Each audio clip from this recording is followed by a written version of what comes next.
Hello, everyone, and welcome to my ranking of the CIVITAS city-states. Now, I know what you might be thinking. What are you talking about? Well, the CIVITAS city-states, or CIVITAS, I don't know how to say it, is a mod for Civilization 6, and it's a pretty damn good one at that.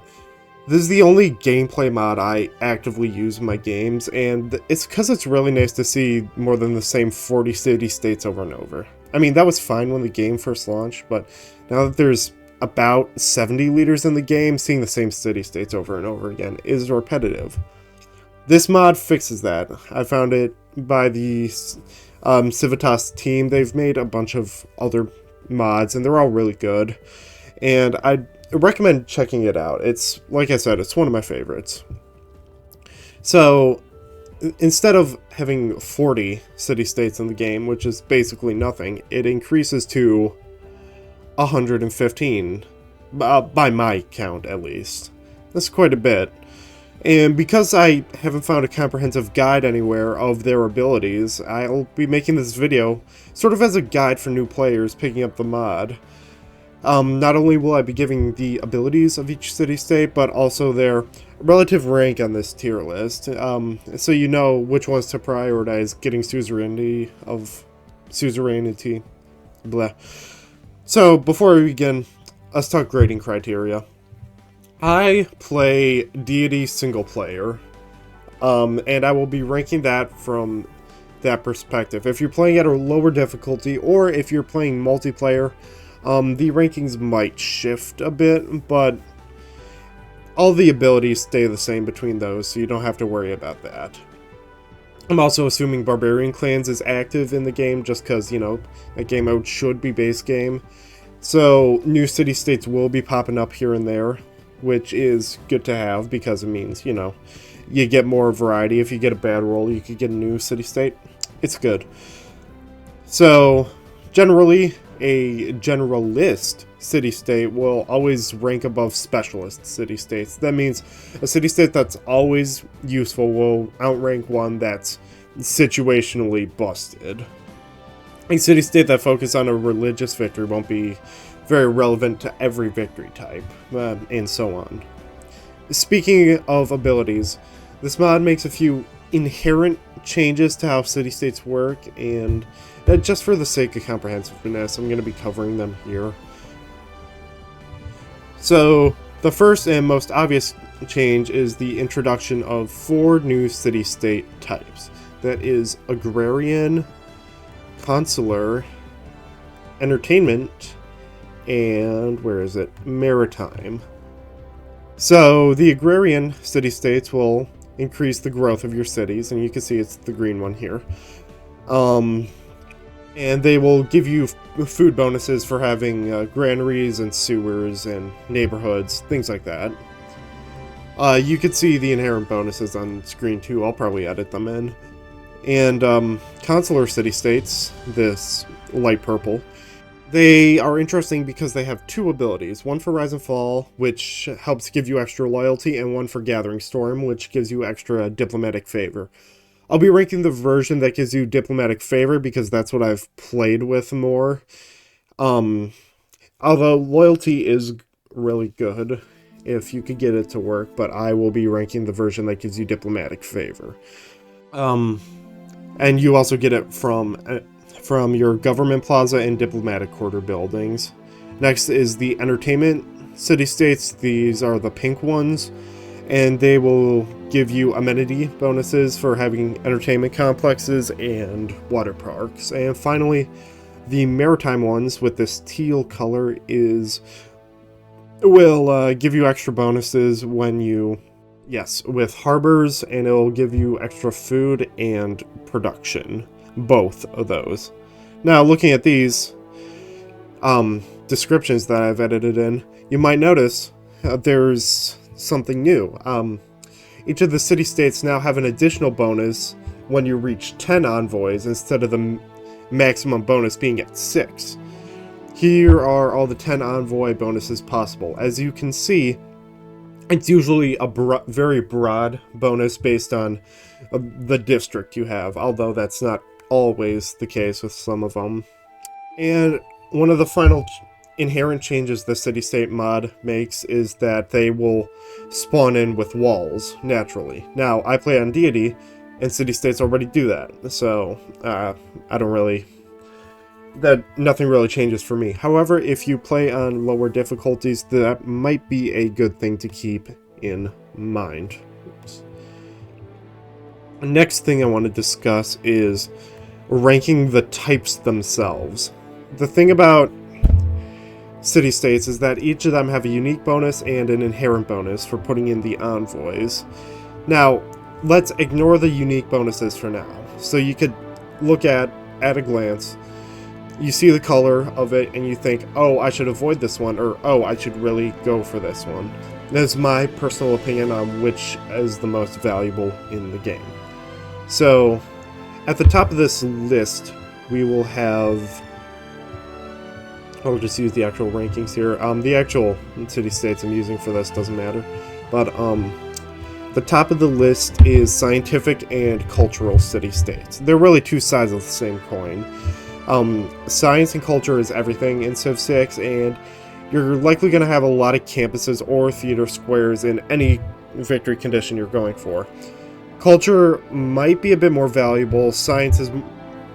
campuses and their buildings you're more likely to have more of, so they balance each other out. And science is useful for scientific, of course, games, but also militaristic games, getting that technological lead over the people you're trying to conquer. And culture is good for cultural victories, of course, but also religious and diplomatic victories, because those conditions to get those victories are tied behind the civic tree. And an important aspect of these types is their role in the early game. When you first meet them, you'll get +1 science or +1 culture in your capital. And that's really big in the early game for getting those first couple technologies before everyone else. Culture being a bit more valuable at that point because you start with 3 science but only 1 culture, so getting +1 is more important for that. It basically doubles what you have. So, yeah, I would definitely rank these at the top. Next up, oh yeah, by the way, I'm ranking the base games ones first, then we'll talk about the new ones. So next up in the ranking would be religious city-states. It's less important than the other two, but faith is always super important to have, and it augments many of the victory types. Even if you don't end up founding a religion, you usually still build a couple of holy sites in your empire, at least by the late game, and the unique worship buildings come into play earlier than any of the 6 envoy bonuses, so you can max out your yields earlier with them than anyone else. But the biggest strength of the religious city-state is for the early game, because this is the single best city-state type to spawn next to. Why? Pantheon. The +1 faith you get from first meeting a religious city-state means you'll get your Pantheon in 25 turns. With God King, that goes down to 13 turns.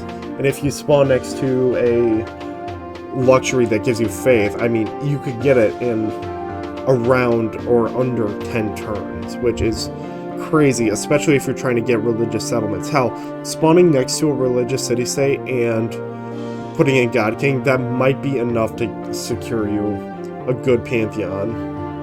Maybe even religious settlements if you're lucky. However, that is no way a guarantee. But faith is always nice to have in your games. So, tied in the next tier, I would put both the industrial and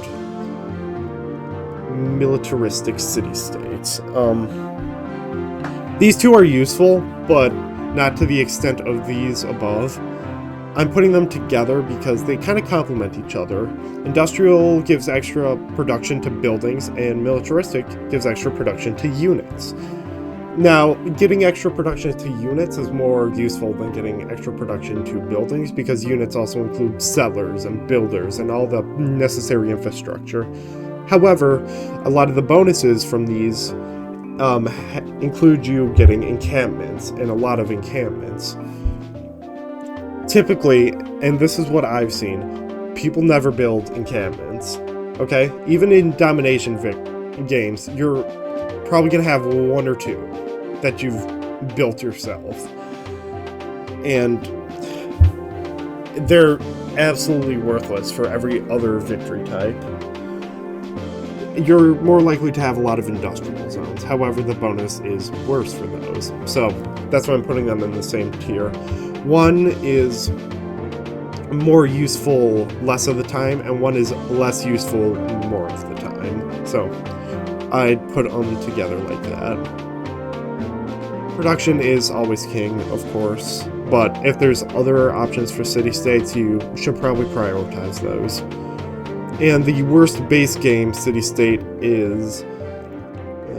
which one do I want here? Disney's bar. Is commercial. And you probably could have seen this coming. Gold is so abundant in the game, and the amount it gives you isn't that notable. Additionally, it requires you to have a lot of commercial hubs to get the bonus. Now, commercial hubs aren't as rare as, say, encampments, but still they get outshined by harbors in every way, and you're likely to be building those if you want extra trade routes and stuff. Gold is just not very valuable. And even if you do build commercial hubs, it's just the hub and the market. You're not going to get the greater tier, the 3 envoy and the 6 envoy bonuses, because banks and stock exchanges are like some of the most useless buildings in the game. So commercial city-states are at the bottom where they belong. So, but that's the base game. What about these new guys? How would I rank them? So, right above the religious states, I would put Consular. Consular city-states are good for getting a lot of diplomatic favor. Well, diplomatic favor is kind of useless, I hear you saying. Nuh-uh, that's false.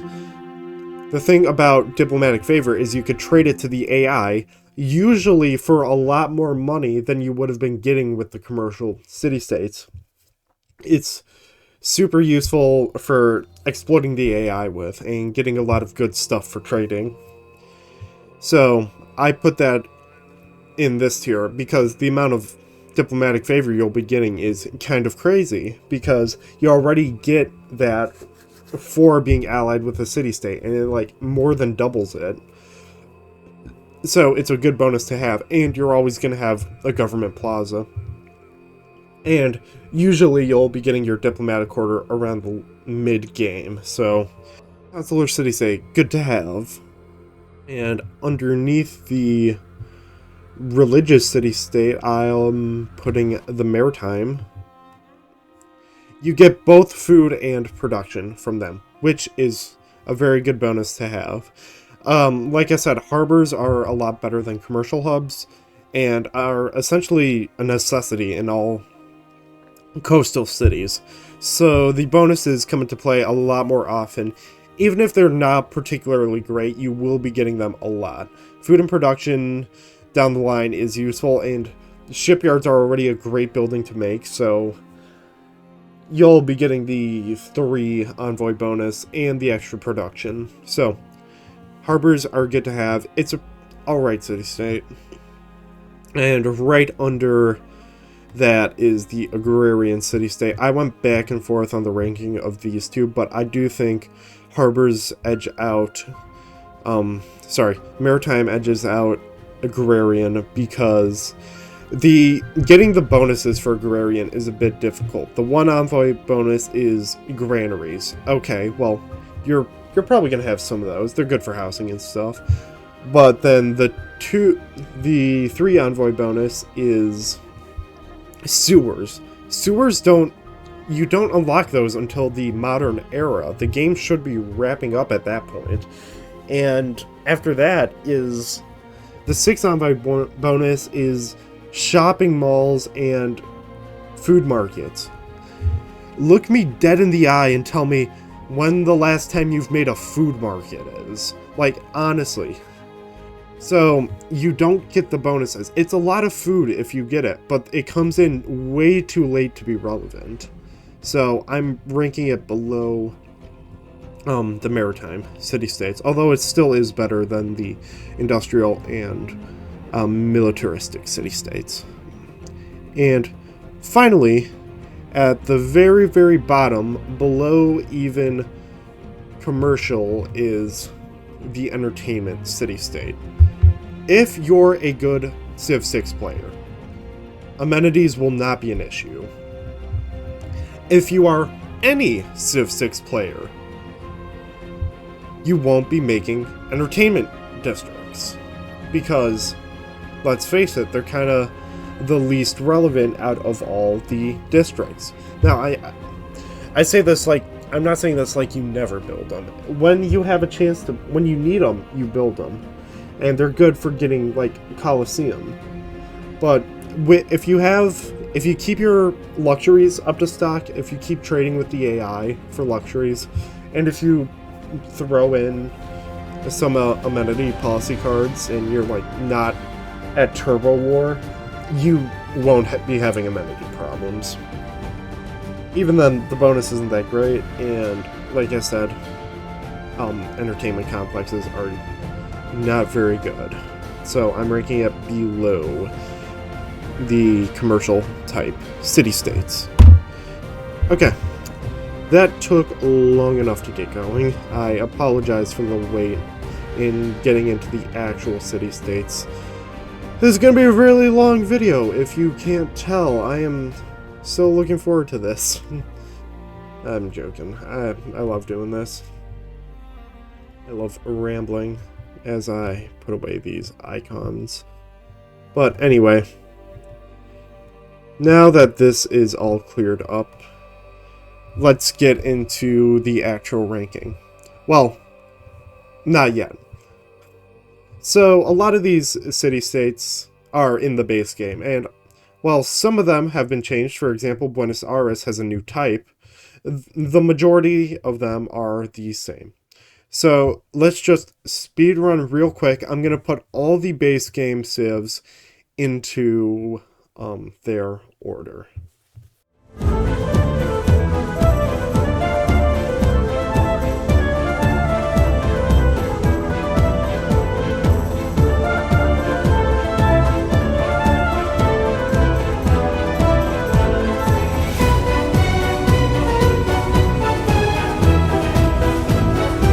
Wow, I hope I found a way to speed that up, because that took a while. So this is generally how I'd rank the base game city-states. It's pretty common with what you'd see with normal city-state rankings. In particular, I'd want to shout out the Bostius's city-state ranking. That's a good one. And this is just what I'd personally put it. Nothing too overly controversial, I'd say, so I'm not going to dwell on these placements, because it's about the new stuff. And on that topic, a lot of these city-states have a new typing. So starting with Bandar Brunei, which goes from commercial to maritime, and it's good that that typing was dropped, but it's still not a great city-state, so C-. Next up is Brussels. Brussels is a very powerful city-state, and having that consular bonus helps it out a lot. So we are putting it in A tier. The extra bonuses towards wonders is a great thing to have. After that is Buenos Aires. It's roughly on the... Agrarian is about on the same tier as industrial, and its placement really doesn't change based on that. Cahokia, again, it's good to see a commercial typing being dropped. Cahokia mounts can still work pretty well if you can, plan your strategy around them, but they are still situational, and your land might be better used for other things. B- tier. Geneva. So, Geneva goes from scientific to consular. Now, as you might remember, I rank consular below scientific. So, is it still going to be S tier?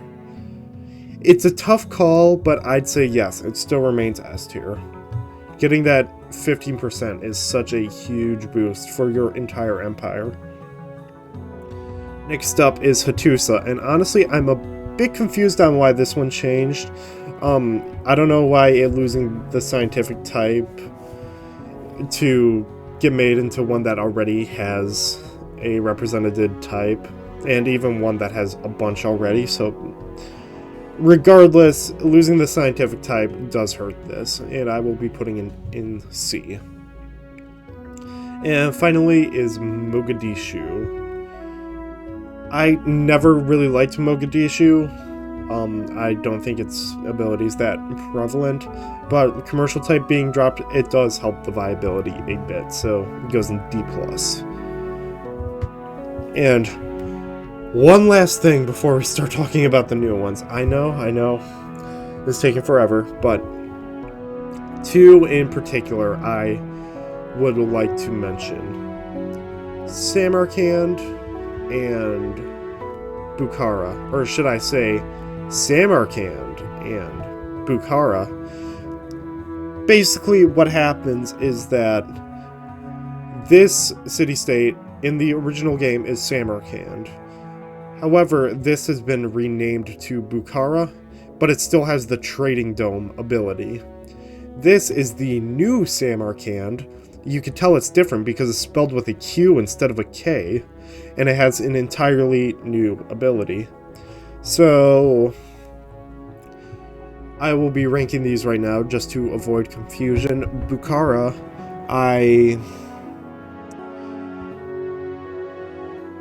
where do I put that? Yes, I put that in C tier just because Trading Domes still aren't very good. And the new Samarkand, with a Q, is a really good ability. It gives you extra science for each great person you've recruited, which is the same as Antananarivo, so it goes right next to them. So, finally, let's start talking about the new city-states. Okay, I'm back. I grabbed some coffee real quick, because this is going to take a while. Okay, so, first city-state we're ranking, Alamut. Sorry about these pronunciations, by the way. So, Alamut. Spies may choose from any promotion. So, this is a pretty universal ability, which I like that. It affects every victory condition. But I know there's a bit of a rift in the Civ community about how useful spies are, just sort of in general. So, but personally, I value spies quite a lot, and this is a great ability to have. Not need to run gain sources as your first spy operation is saves you a lot of time, and in particular this one's very useful with Catherine de Medici and Wu Zetian. So, but it is only relevant in the late game for everyone else, so it is going in B tier. Next up is Ampi. And this is the first of the amenity city-states. You'll be seeing a lot of them. You get the glass luxury resource, which gets you 6 amenities, and plantations yield +1 production. So, the plantation yield is nice, but it's not game-breaking. And the extra amenities are pretty good in general. Oh, I forgot I ranked Zanzibar a bit higher. Yeah. So, that's where I'd put Ampi. Yeah, in B+ tier. Just because, I mean, the ability's good, but the extra amenities is the main reason you'd be getting this city-state. And, like I said, you get a lot of amenities from these city-states. Another reason why entertainment city-states are bad. Okay. Next is Andrapura. And Nurahapura. These guys. This is the first of the ones that have a unique builder improvement, which is the Dagobah. And the main point of this building is the one-time relic. You know what? Actually, I may as well just talk about what it does. It yields +1 culture and +1 faith, and an additional faith for every adjacent holy site, and an additional culture for every adjacent theater square. Additional culture and faith as you advance through the civic and tech tree. Building your first Dagobah grants a free improvement. Okay, so obviously the best comparison of this is candy. Now, candy, it's a random variable if you'll be getting that free relic, those free relics or not. But this is guaranteed you get a relic. I'm not putting it in C, but I'll just keep it here for now.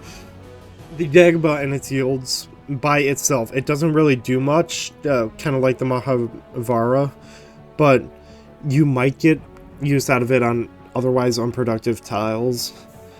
But with candy, I typically expect to get 1 or 2, probably around 2 relics if I play my cards right, unless I find it in the late game, which then relics aren't as valuable. And if you spawn next to candy, I mean, that's even greater potential. And spawning next to this one too is already god tier, because talk about ensuring a pantheon. You don't have any requirements to build the Dagobah except just build it. But overall, I think it's worse than candy because I could expect to get more relics from it, so it goes in B- tier. Next is Anuk. Oops, I didn't want to zoom in.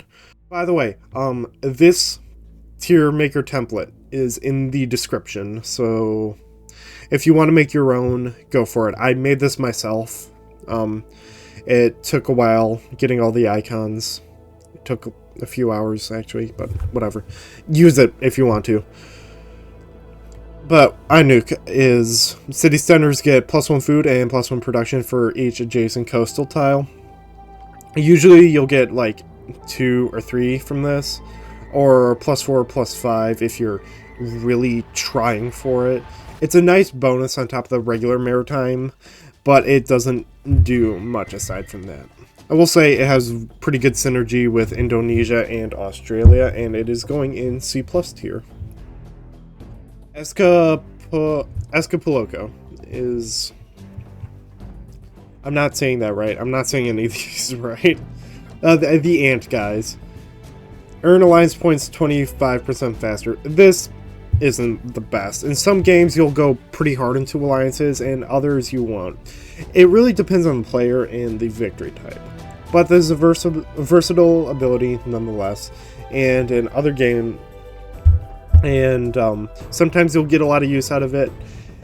Usually you won't. You can hit tier 2 alliance in under 2 30-turn alliance cycles, but the bonus is that alliances provide like that aren't the most important, except for probably the extra visibility from militaristic city-states. That's the main reason I go for this, but yeah, I'll give it C- tier. Next up is Bay, and entertainment districts and water parks provide +1 diplomatic favor per turn. As you could probably guess from this description, this is not a good ability. Being suzerain of a city-state will already get you +1 diplomatic favor, and entertainment complexes are not very common.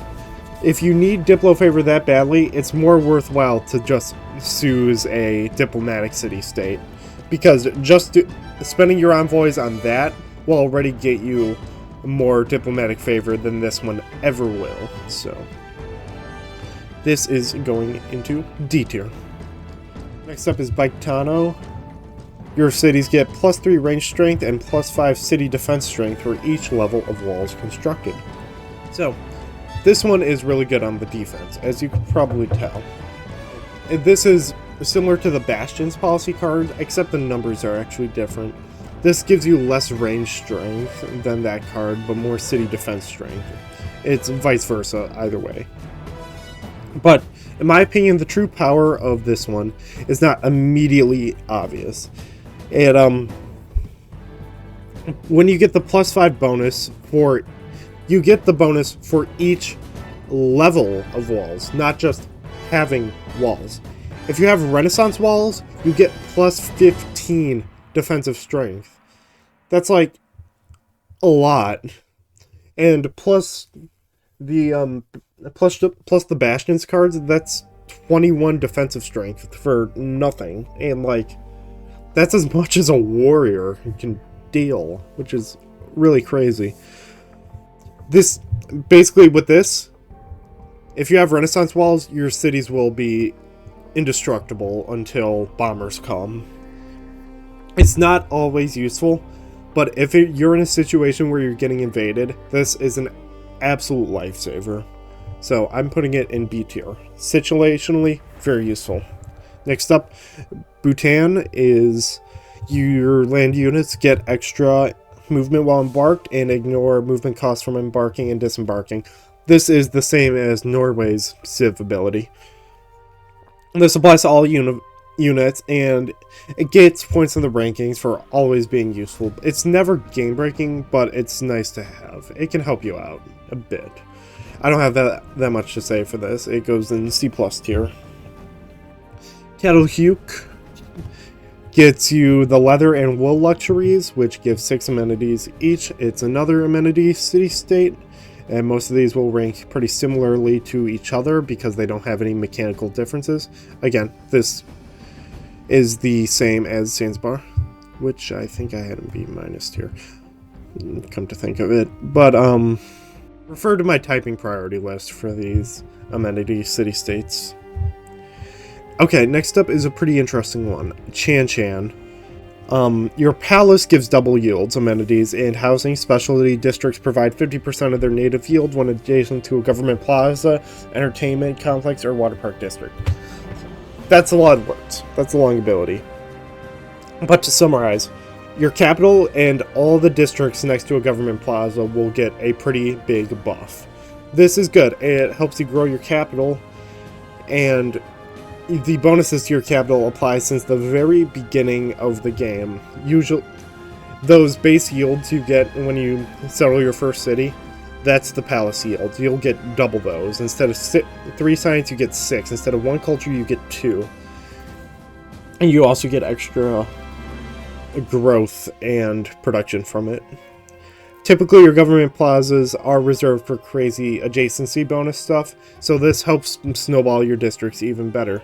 It's a fun ability, and I think it's pretty good, so it's going in A tier. I like it. I like it a lot. Next up is Jethro Toll. Your builders may construct the Kiva improvement. This is the second and last unique building. It's weird how they're both front-loaded into the beginning of the list. But Kivas give you 2 faith and 0.5 housing, and additional faith, food, and production with adjacent grass and plains tiles as you progress through the Civ tree. But it must be built on desert. So basically, you build this where the desert meets the grassland, and you get bonuses from that. This is similar to the Nazca Alliance improvement, only being able to be built in desert. However, that's in the interior of the desert, and this is on the exterior of the desert. And because you're normally going to be settling near the edges of deserts instead of smack in the middle of it, this is more useful than Nazca Alliance. Of course, you could get both, but the synergy will be very good and godlike if you're playing Nubia. These buildings are situational, but they're better than Nazca as a whole, so I'm ranking them above Nazca. I did not rank Nazca. I believe I had that in D+ tier. Oops. Sorry, Nazca.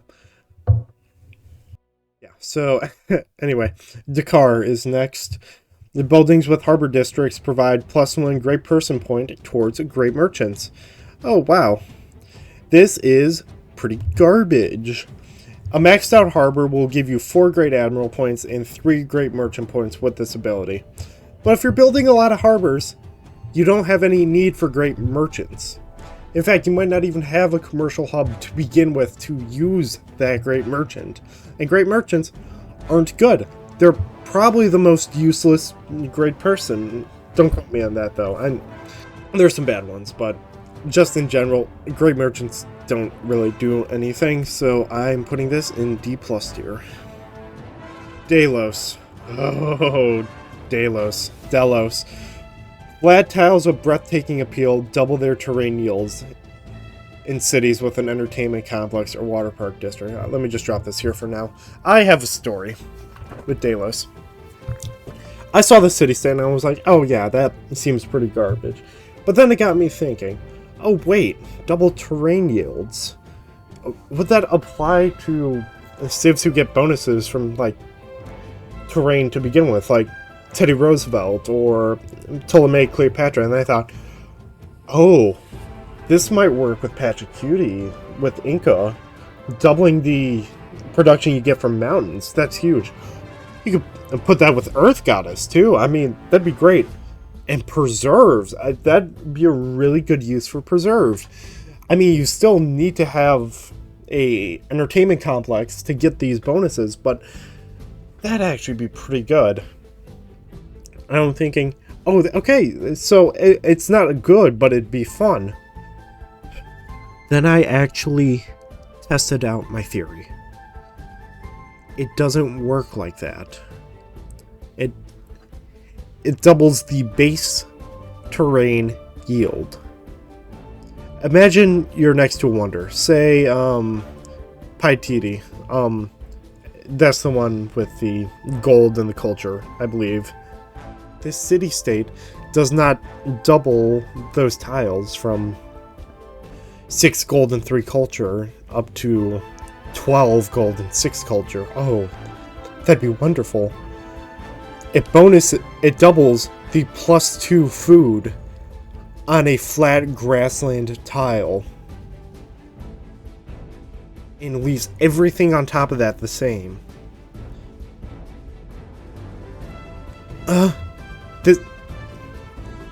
So your 2 food grassland tiles go to 4 food, and your +1 food, +1 production plains tiles go to +2 and +2. And that's all that does. And to get this, you need to build an entire entertainment complex, and that tile needs to be breathtaking. Need I remind you, breathtaking tiles are usually next to mountains, which are hills, which only applies to flat tiles. And this only applies to flat tiles. Breathtaking tiles are usually hills or have stuff on them. This F tier. This is horrible. I thought it would lead to some deadly, really awesome adjacency bonuses. But no, it leads to disappointment. I hate the city-state, and it goes into F tier because I am sad. Delphi's next. It goes into C- tier. Next is... I'm joking. I'll actually talk about this one. Wonders exert +2 loyalty pressure and trigger a culture bomb upon completion. So, +2 loyalty pressure. Immediately, that should remind you of Preslov. Oh, look at where Preslov is ranked. But, let's take a look a bit closer here. In my opinion, the intended use for the city-state is not for making wonders in cities that are having loyalty problems. I think it's useful in conquering enemy cities. With this in mind, I think it's a bit more useful than you might give it credit for, because those big cities with a lot of wonders are likely to be the ones that are flipping. So it's nice to have if you're taking someone's capital city and it's having loyalty problems. Like, imagine conquering Quincy Hang when you have this. Like, that'd be really nice. Culture bombs don't really do anything, so... I mean, it's still situational, and the loyalty buff isn't that much, so it's going in C- tier, but you can get used out of this in domination games, which is rare for consular city-states.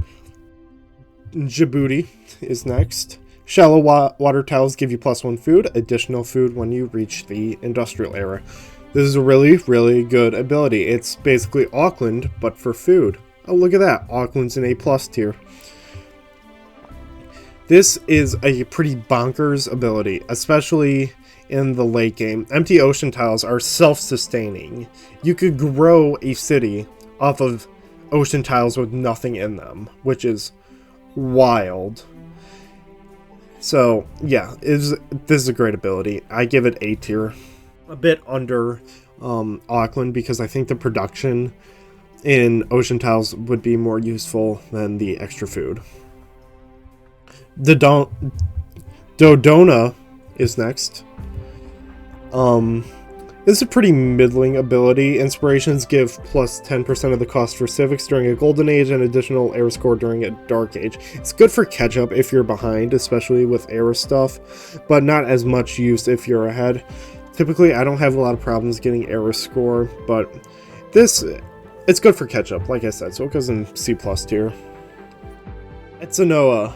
Neighborhood districts receive +1 housing for each adjacent district of the same type. Neighborhood districts.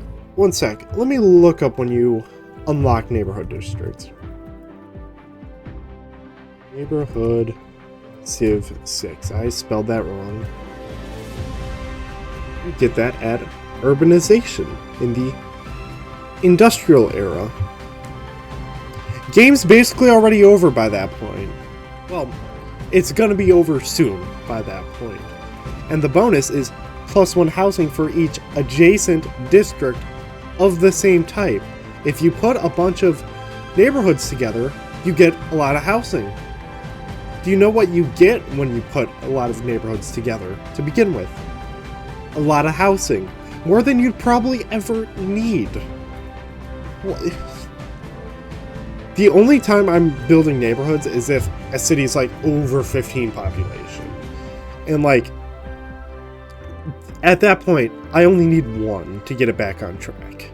This is horrible. It's actually trash. This is going in D- tier because this extra housing is nothing.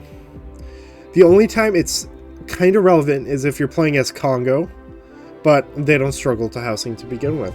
Oh, by the way, forgot to mention, neighborhoods. Very bad district because spies. The recruit partisans, a spy operation targets neighborhoods, and it spawns a bunch of barbarians in your borders. Oh, that's horrible, especially if you have a lot of neighborhoods. And with the Alamut city-state, the enemies can get that every time. There's no point to this. 0 point. Moving on. Garma. +2 food on oases and adjacent land tiles, +1 food on land tiles 2 away.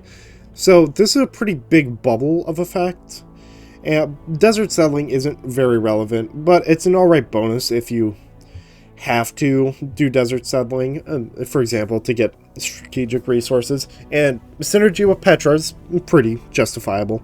Otherwise, it's forgettable. It doesn't really do anything, so it goes in C tier. Gobliki Tepe is next. Wonders provide +1 bonus on domestic trade routes to their city. Personally, I really like this ability. I'm a fan of internal trade, and it's pretty rare you get culture out of that, so I dig it. This is really only useful, though, if you're doing Wonder Spam. However, Wonder Spam is a good strategy, so this gets B tier. Just checking if I'm still recording. Oh, this is going to be such a long video. Gunda Ash. This one. You get 2 free Eurekas upon entering a new era. Campus districts provide +1 signs for every 2 adjacent districts. The more important part of this is the second part. With this, campus districts get standard adjacency from adjacent districts instead of just minor adjacency. And additionally, I believe the 2 free Eurekas will correspond to the era you're entering. So the strategy with this is to get it as soon as the era begins to get that bonus. Both abilities aren't the greatest on their own, but together they complement each other pretty well. So, and it's good for science games, so I'm putting that in B+ tier. I thought I'd be more confident in these pronunciations. I'm fumbling them. Hadad, anyway. Cities with an established governor get +2 amenities. This is similar to the Civil Prestige policy card. Like I said, if you're playing well, you're not going to need a bunch of amenities. But if you have a lot of governors to begin with, you might as well pick it up. For what it is, it's a pretty big buff. I mean, +2 amenities just for having a governor is pretty good. But it B- tier because, you know, if you're playing well, you won't need amenities. Halin. Your cities produce 0.05 faith per population. The strength of Halin is that it requires no action on your part. You just get the bonus by existing. Because of not needing holy sites to get the bonus, it's really good to get the faith needed for rock bands, or naturalists, or the Grandmaster's Chapel. In the late game, this is really good if you're going for those other victory types and you need faith to augment your strategy without going all in on it. You don't need a religion to get this, you don't even need holy sites to get this bonus. And it'll basically be, you take the population of your empire, divide it in half, that's how much faith you're getting. There's a really good synergy with Ethiopia, with Khmer, and with the Void Singers Secret Society if you're playing with those. So this goes in A-. It's a lot of faith. Next up is Havana. This is another really good city-state. Harbors produce culture equal to their adjacency. Theater scores produce gold equal to their adjacencies. Yeah, this is good. Harbors already have a high adjacency bonus, and this gives you a bunch of free culture. It's in a similar vein to Non-Medal, so I'm putting this one in A. I don't think I need to elaborate on this. You get a bunch of culture from it. Next up is Hazor. Units fight at full strength when damaged. This is the same as Japan's samurai units. It's a nice bonus to have, but if you're already in a war, I don't believe it'll change much. And of course, it's not useful outside of that. Actually, this is off the script. I'm just realizing, I think this will also apply to religious units, like missionaries and stuff.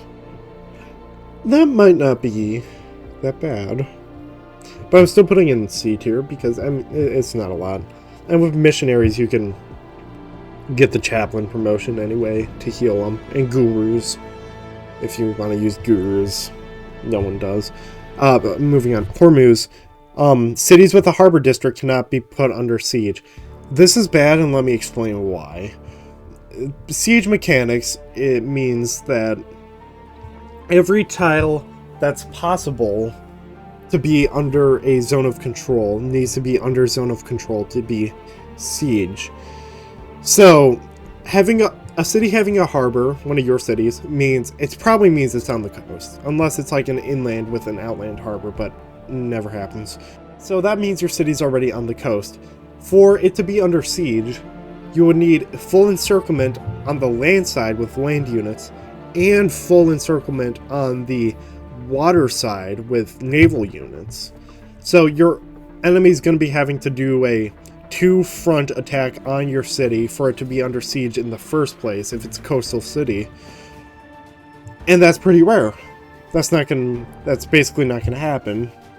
Usually it's one or the other. So this is a pointless ability. Your cities aren't going to be those cities aren't going to be going under siege in the first place. This coffee's hitting the spot.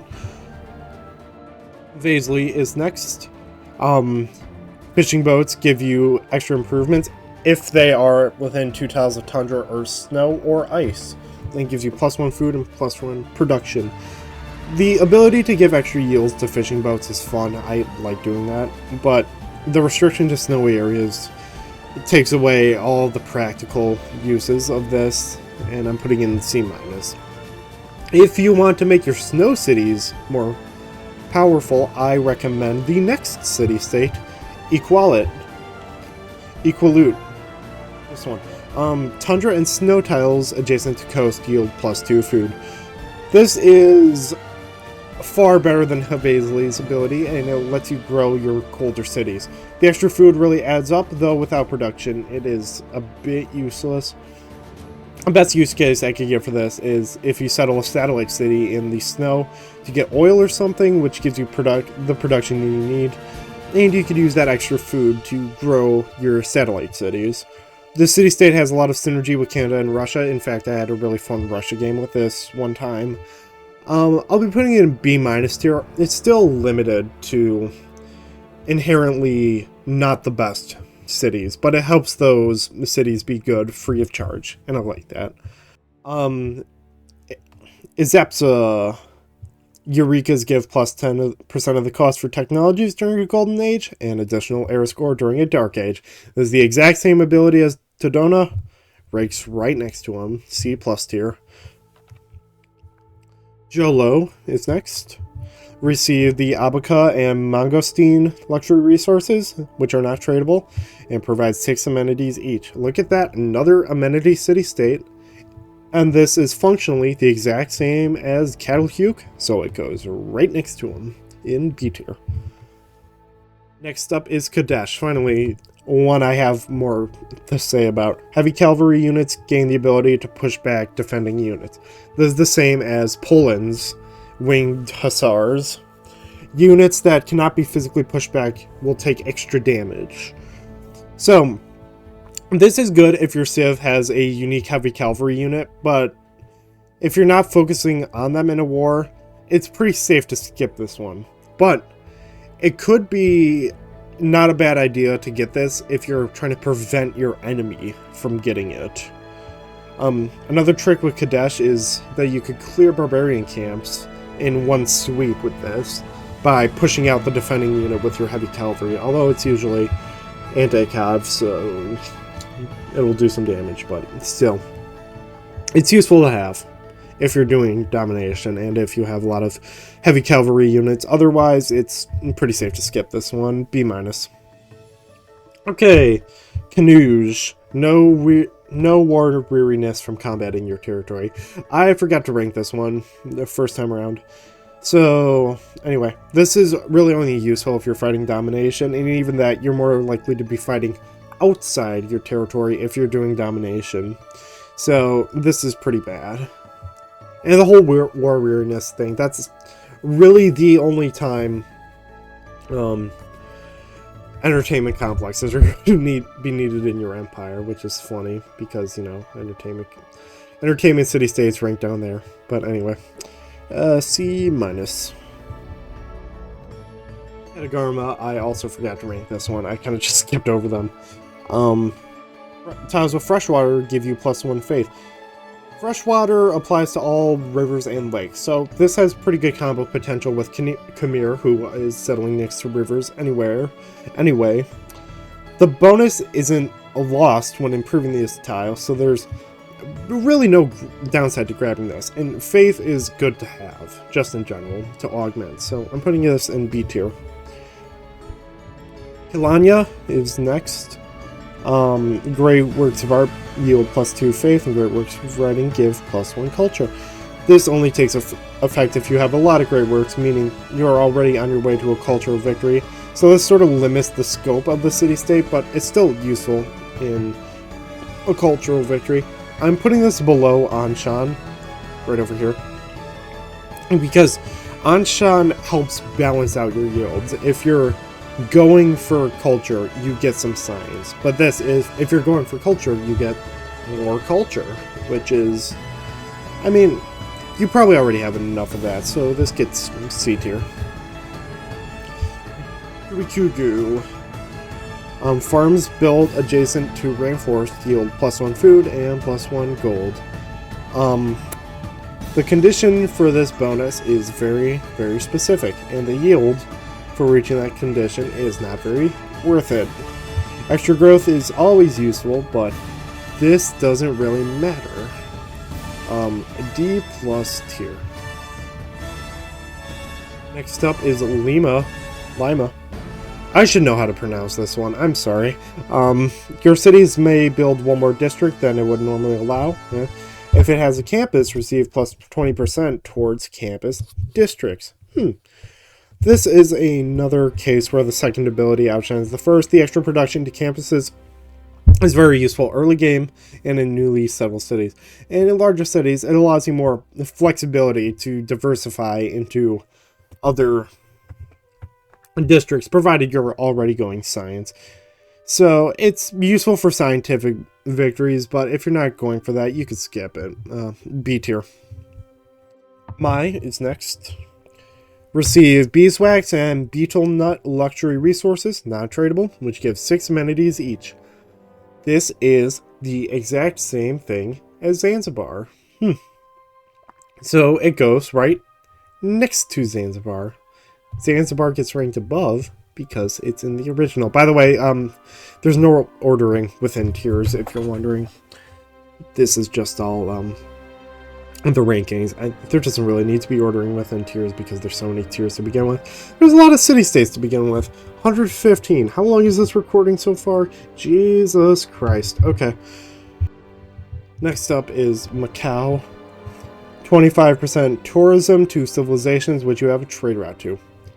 For as bad as the bonuses towards entertainment city-states are, some of them have pretty good abilities, and this is not any exception. This is similar to Yerevan. This only affects one victory type, that is a cultural victory. But for that one victory type, that's game winning. If you're doing cultural victory and you get this, it'll let you win the game, basically. With online communities and having a trade route already, you can reach an additional 100% tourism to civs you already have a trade route to. That doubles your tourism for no cost of your own except trading with all the other city-states. So thank you for Macau for making a late game culture victory so much less infuriating. This goes into A+ tier. Myanmar. Improved tiles next to a river. Provide +1 food and +1 gold. The immediate comparison to Myanmar is Babylon's unique building, the Palgam. But the strength of that comes from the fact you don't need to improve the tiles to get the resources, where for this you do. However, this applies to all improvements, including things like mines that normally don't produce food. Overall, this is a pretty alright ability. I'll give it C+. Okay, I'm back. I took a little bit of a break there before we get through the final set of city-states. And we are starting off with Megadio. Encampment districts provide +1 production and +2 gold on international trade routes, starting in the city. So, ignoring the fact that encampments are typically pretty rare to build, this isn't a great ability. +1 production doesn't do that much, and the Vissel Bank and Policy card can single-handedly double the bonuses from that, and even give you extra food. This is not very alright as a city-state. It goes in D+ tier.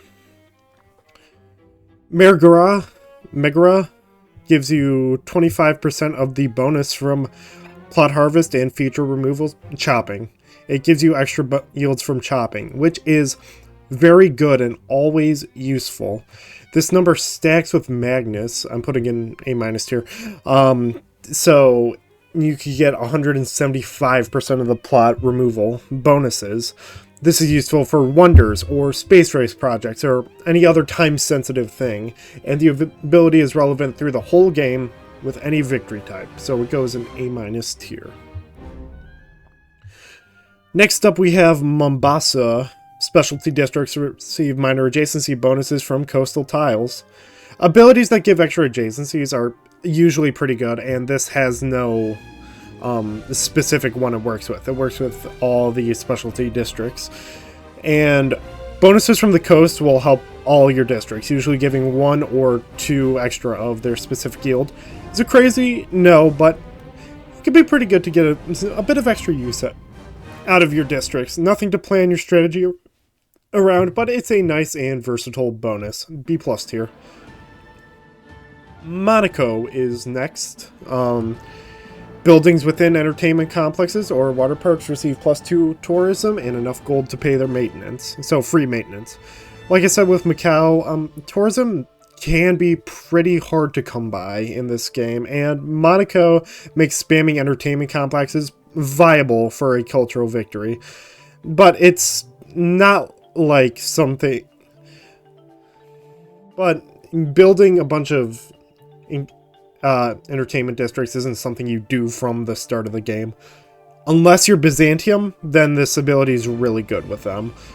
A maxed out industrial zone in a city with over 10... So, I said industrial zone in my notes. A maxed out entertainment district in a city with over 10 population goes from giving you +3 tourism to +11 tourism.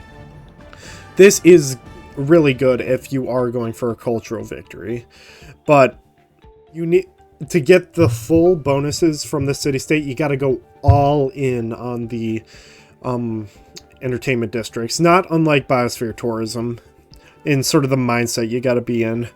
So I'm putting this in C+ tier. It can be useful, but for most of the time it's not. Big yields, specific use cases. Mazisma is next. Cities with an established governor receive +15% population growth. One sec, let me check something. I'll put this back. It says established governor. I wonder if that other one... Yeah, Hadad also needs established governor. Never mind. Anyway, Mazisma.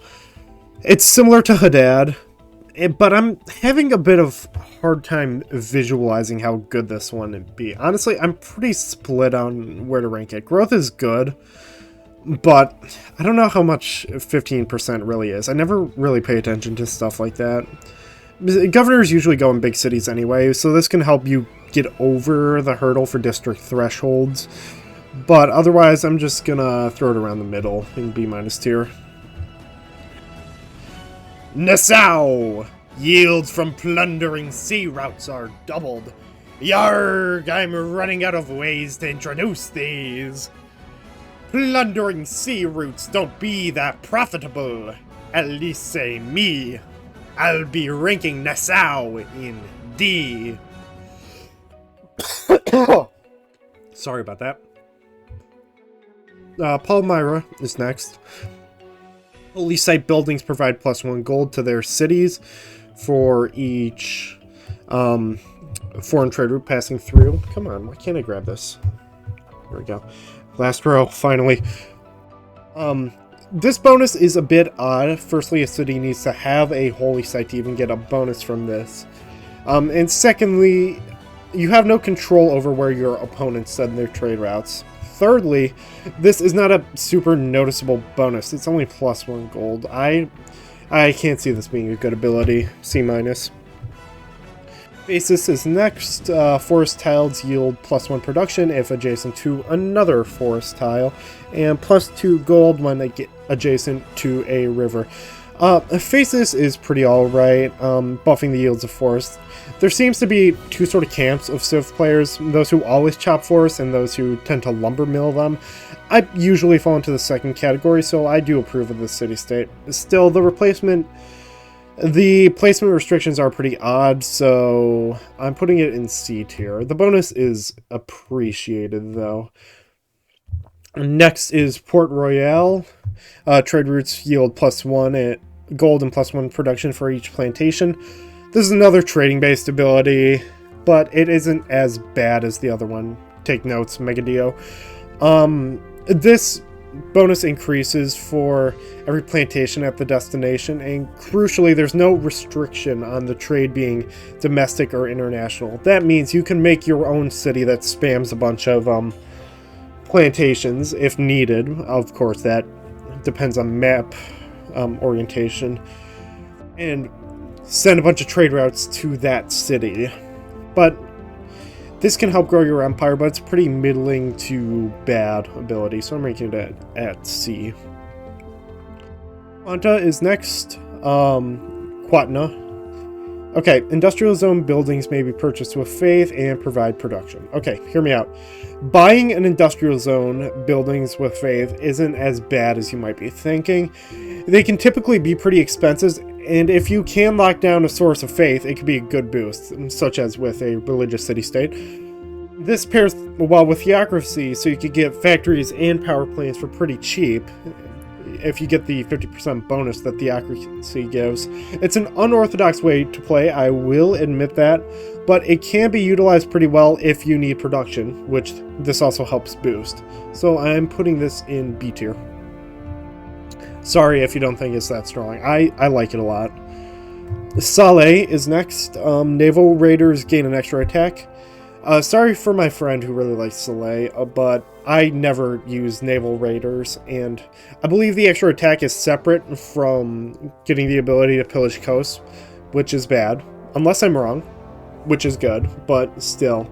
Naval Raiders are not very prevalent in the meta, and I shall be placing them in D+ tier because you don't get a lot of bonus out of Saleh. Continuing, we have Sana'a. Trade routes yield +1 food for each domestic trading post they pass through. Main problem I have with this city-state is that it's kind of hard to see where your trading posts are, and it's not something I keep track of. If you're trading internationally, Visselbanken is more practical, and if you're doing domestic trade, you can just use Magnus, the governor. I'm putting it in C+, it's pretty meh. However, if you are playing Rome, always go for this because you get free trading posts in every single city. So if you're playing Rome, be sure to lock down Sana'a. Suthopolis is next. Eliminating an enemy unit provides gold equal to its combat strength. I'm surprised this isn't already a civ ability in the game. It feels pretty obvious, but whatever.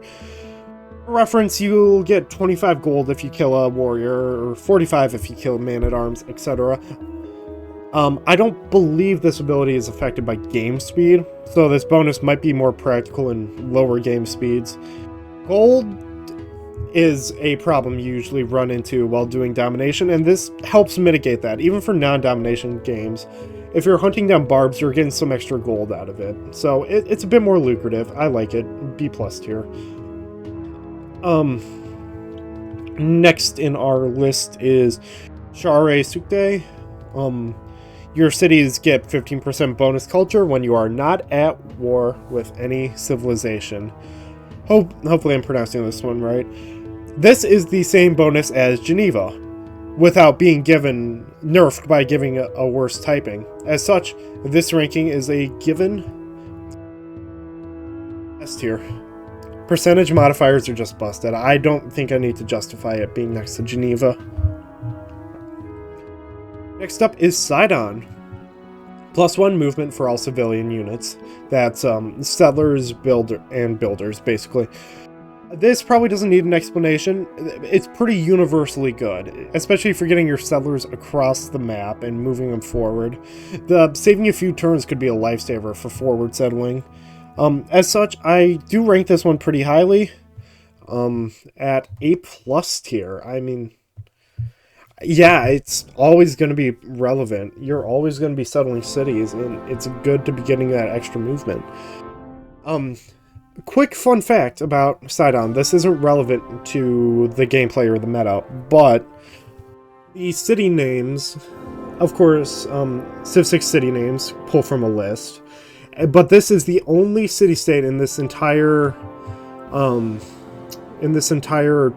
mod that shares a name with an existing civilization city, that being Sidon from Phoenicia. In a game where Phoenicia is in the game, and this gets settled after, like in Barb Clan mode, it could have a funny name. I've seen it be New York a few times, I've seen it be Mecca once. Just because it's a shared city list. I thought that was kind of funny. Anyway. Next is Sri Krista, our final agrarian city-state. Holy sites provide food equal to their faith adjacency. This is the same as Khamir's bonus, and you might be able to tell how good that is. If you combine it with Feed the World, that's a lot of growth, and you could get huge cities provided you have enough housing. That being said, this is held back by requiring holy sites, making it not a universal ability. But if you find this city-state while you're doing your district planning, it could be worth changing up your strategy to focus on this. I'm putting it at A- tier. Even if you're not going for a religious victory, if you find this early on, you could put it, it's basically just a growth, your holy sites become growth districts if you find this early on. You could get a lot of use out of this. But anyway, tangents aside, moving on to Tangier. Receive 2 free inspirations when entering a new era, and theater districts get 1+1 culture for every 2 adjacent districts. Wow, this is the exact same as Gundschaper, and it will be placed right next to it. They even have the same typing. Look, they're buddies. Moving on, Taos. Quarried resources give +2 science and +1 production. Taos buffs quarries. Quarries are more rare than mines, but the good thing about this bonus is that you're not limited to specifically luxuries or strategics. This works for anything you could quarry. You're likely to have building quarries to get your luxury resources in your empire, and the extra science and production is welcome in any game. It's a good amount of science on top of that. There's not very many improvements that give science, so you can get a lot of use out of this.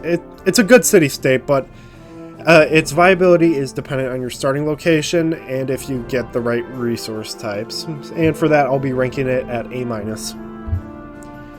Texila is next. Happy cities get 5% bonus faith if they have a campus, and 5% science if they have a holy site, doubling if your city is ecstatic, which is, I believe, above 3 amenities. So this city-state requires you to have both holy sites and campuses to get the bonus, and it's always good to diversify your yield economy, but these religious and scientific victories interact with each other the least. The most comparable thing to this is Scotland's Civ ability, which is fine overall, but gives more bonuses than Texila does, and it's a pretty ass city-state, all things considered, so I'm putting it in C- tier. They changed how amenities worked, I believe, before Gathering Storm, so that it's harder to reach happy and ecstatic thresholds. I believe +1 used to be happy, but now it's just content. So that's also a nerf to this. Next up is Teyuna, which tiles in your territory adjacent to mountain give +1 production. Production's the king of all yields, and this is a nice ability to have. Tiles next to mountains are typically hills, so you can get some good mines out of that. I like this ability. It's not anything major, but it's a good universal boost that always applies to your games. So this is going in A-. Isamarma. Oops. Well, actually, that was a misclick, but it is in the correct location of S tier. This is such a huge ability. Land units, recon, melee, range, and anti-cav get +5 combat strength. Do you realize how much +5 combat strength is? And you don't even need to do anything to get it. Honestly, this is broken. I'm not sure why they even added this. This negates the extra combat strength opponents get on deity mode, and this gives you the edge combined with discipline. That's a +10 against barbarians. You could 2-shot a spearman guarding a camp using a warrior with this. If you combine this with oligarchy, or that tier 3 government I don't think YouTube likes me to say, well, it's game over. That's such a huge combat strength bonus. This ability transcends only being useful for one victory condition. It makes that victory condition. And you could tell this with the entirety of S tier. Each of these are really only focus on one thing, one victory condition, but it makes that victory condition like possible in any game. Even if you're going another way, if you find that city-state, it's possible for you to transition into a different game. So S tier is all the ones that are situationally game breaking. So, and this is situationally game breaking for domination. But moving on, next is Tunaroid. Receive the Walrus luxury resource, not tradable, which provides 6 amenities. Harbors receive major adjacency from snow and ice. Yay! Another amenity civ. The other bonus, the extra adjacency to harbors, requires you to be in the snow. Not tundra, snow. Unlike abilities that help you settle in these bad regions, this provides no benefit to the city itself. The extra adjacency only gives gold. That being said, it's not awful, because the extra adjacency this gives to harbors is a lot. I'm putting this in C tier. Gate is next. Cities with an established governor get 50% bonus to naval units. This is only useful if you're going naval domination. If you are going naval domination, this is really good. You can double your productions of ships with this, and true naval civs, even though truly naval civs are rare and very map dependent, if you are one, definitely go for this. Otherwise, you're pretty safe skipping it. C+.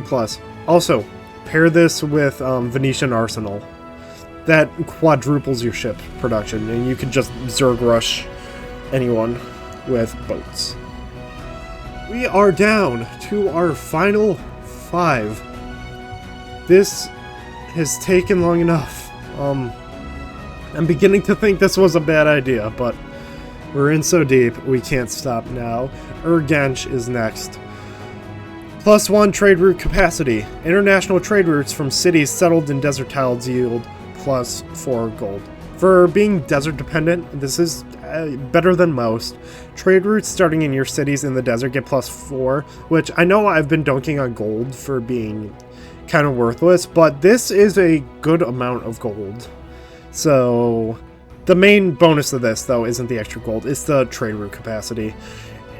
If you lose suzerainty of the city-state, you do lose the trade route.